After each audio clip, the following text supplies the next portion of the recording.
Game was our best 40-minute effort to date. We've been talking for quite a while about sustaining our defensive focus for longer stretches in the game. I thought our guys really did that. We really only asked them to do two things going into this game. Number one, play with great energy, and number two, have an elevated level of enthusiasm about winning, regardless of whether you're on the floor or off the floor or playing a ton of minutes or not playing a lot of minutes. And I thought we got that from 14 guys today.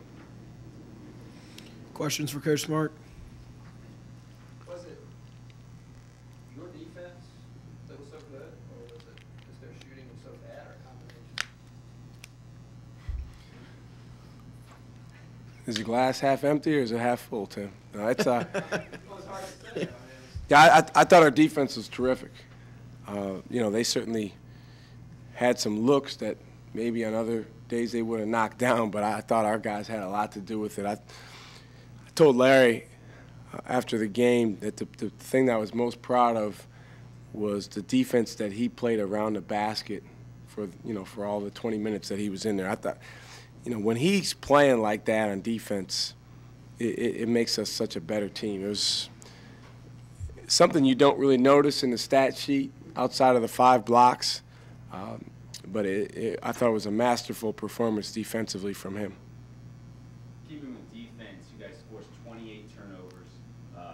Mostly, I think, were from the full court press. Talk about how your high intensity and your full court press has put games away early like tonight. Well, that's havoc.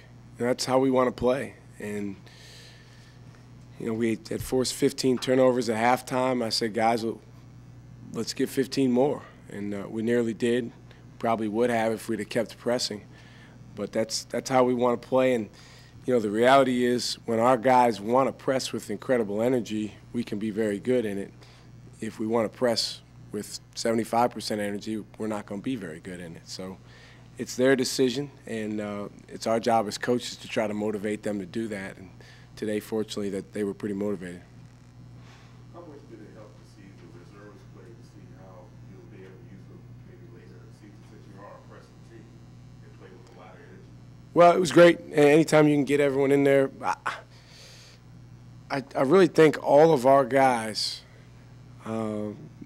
maybe except for one or two, are guys that are not far from being in our rotation. So I think you saw in the first half, I believe we played either 12 or 13 guys in the first half. And I guess you could say the game was decided, but it was, more than 20 minutes left in the game. And, I believe in those young guys. I think they've got a chance to be very good players. They just need to continue to learn and get better and understand what's most important to us, which is playing with great defensive effort. Did you have a good week of practice, 2 days of practice after the East Carolina game? Yeah, pretty good. Pretty good. I wouldn't say it was a phenomenal 2 days of practice, but I'd say 7 or 8 out of 10. Pretty good days. And I know this: our guys were very motivated for this game because 1, it's a league game. 2, the last time out against UNC Wilmington down there, it didn't go so well. And 3, we're coming off a performance against East Carolina, which was less than stellar. So, I think across the country you saw that from a lot of teams in the game back after Christmas. And the key is, if you're a good team, how do you respond the next contest out? And I think we passed that test today. You got a short turnaround for Northeastern. How do you prepare for that just one day? Well, we'll practice tomorrow. It's nice that it was a day game. Big difference between this being a 2 o'clock game and a game where we don't get done until 10 at night. Our guys need to get a lot of rest, take care of themselves, put the right things in their bodies. And Northeastern's a team, their style of play is very different than really anybody that we've seen so far. So, we're going to have to quickly acclimate ourselves with that style of play. And fortunately, all of our returning guys have a pretty decent feel for Northeastern because of, past games. And our guys have pretty fresh in their mind the game against Northeastern here last year. So that's something that you know that'll be on their minds as well. Doc, you've had some big leads in other games that have kind of dwindled. Did you remind them of that in this game, or you just got so big that it goes for the last half? I really try to talk about things in a positive way. So that was definitely something that crossed my mind, Tim. But I try to talk about it the other way.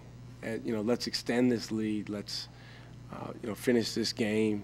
Let's put it out of reach, as opposed to let's not give up the lead or let's not let them come back.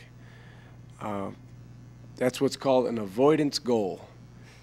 If you set a goal that you don't want to do something, and a lot of times when you do that, that's exactly what you get.